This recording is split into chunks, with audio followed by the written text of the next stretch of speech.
আমি মনে করি রাজনীতি মানে হচ্ছে জনগণের সেবা করা।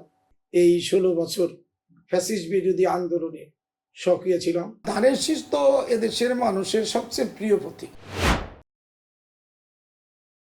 এদেশের মানুষ ১৬ বছর স্বাধীনভাবে ভোট দিতে পারে। জুলাই আগস্টের বিপ্লবের মধ্যে দিয়ে বাংলাদেশে অংশগ্রহণমূলক নির্বাচনের একটি পরিবেশ তৈরি হয়েছে।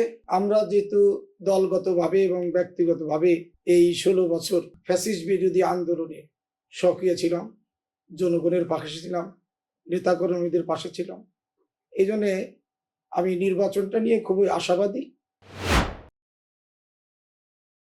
আমি মনে করি অনেক ডিস্ট্রিক্টের চেয়েও সিরাজগঞ্জ বিএনপি ঐক্যবদ্ধ।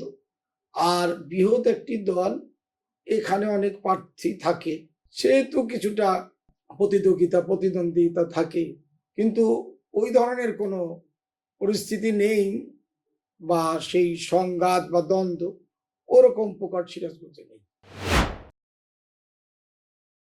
এনায়েতপুর, বেলকুচি, সায়দাবাদ থেকে এনায়েতপুর পর্যন্ত একটা সড়ক আছে, যেটা এই দুই উপজেলার মানুষ এই সড়ক দিয়ে চলাচল করে। এটা আমাদের খুবই একটা প্রয়োজনীয় রাস্তা। এই জন্য এই রাস্তাটা ভেঙে গর্ত হয়ে বিভিন্ন জায়গায় অকেজ হয়ে পড়েছিল।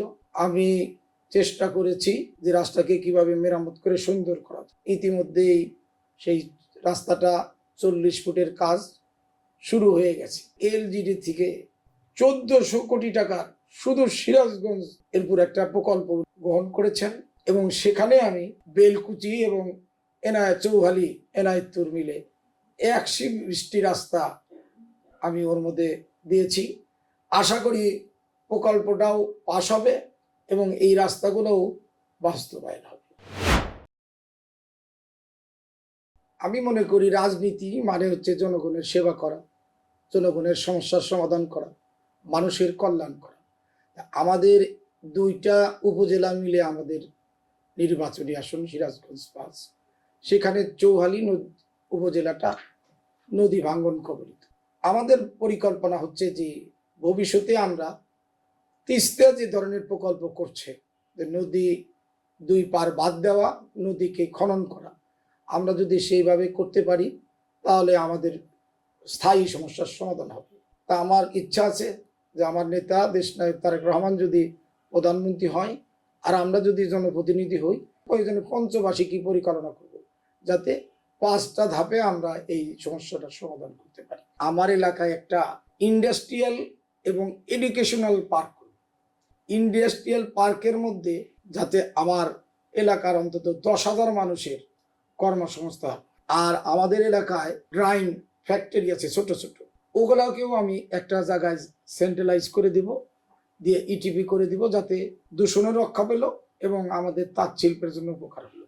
বিজিএমের যে বিশ্ববিদ্যালয়টা আছে, ওর আদলে বা ওর শাখা হিসাবে আমাদের এখানে একটা শাখা করবো, কারণ আমাদের এলাকার মানুষ তাঁত শিল্পর সাথে, গার্মেন্ট শিল্পর সাথে খুবই জড়িত।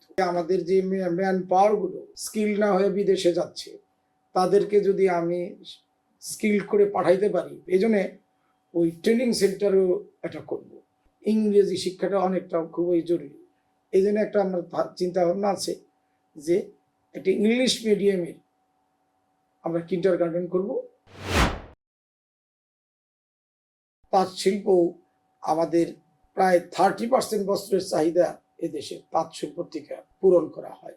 প্রথমত অন্যান্য পেশাজীবীদের ব্যাংক আছে, তাঁতিদের কোনো ব্যাংক নেই। তাঁত ব্যাংক যদি প্রতিষ্ঠা করা যায়, সেই ব্যাংক থেকে যদি স্বল্প সুদে তাঁতিদেরকে লোন দেওয়া যায়, তাহলে তাঁতিরা উপকৃত হবে। এবং আমি ইতিমধ্যেই পশ্চিমাঞ্চলে যে গ্যাস লাইন, তাদের সাথে কথা বলেছি।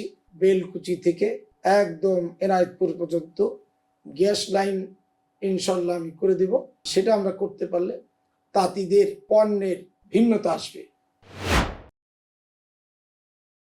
আমি যদি জনগণের প্রতিনিধি হতে পারি, তাহলে আমার এলাকাকে সন্ত্রাস মুক্ত করা, চাঁদাবাজ মুক্ত করা, মাদক মুক্ত করা এবং বিভিন্ন ধরনের বিচারের নামে যে প্রহসনগুলা গ্রাম অঞ্চলে হয়, সেগুলো বন্ধ করা, এটা আমার একদম নির্বাচনী অঙ্গীকার। ধানের শীষ তো এদেশের মানুষের সবচেয়ে প্রিয় প্রতীক। যতই আপনার ধানের শীষের বিরুদ্ধে ষড়যন্ত্র করা হোক, জনগণ যখন ভোট কেন্দ্রে যাবে ধানের শীষেই ভোট দিবে। ষড়যন্ত্রকারিতা সফল হবে না, ধানের শীষের সর্বোচ্চ বিজয় হবে ইনশাল্লাহ। আমার জনগণের প্রতি আহ্বান যে আপনারা সবাই ভোট কেন্দ্রে আসুন, ভোট দিন স্বাধীন মতো এবং যোগ্য প্রার্থী দেখে।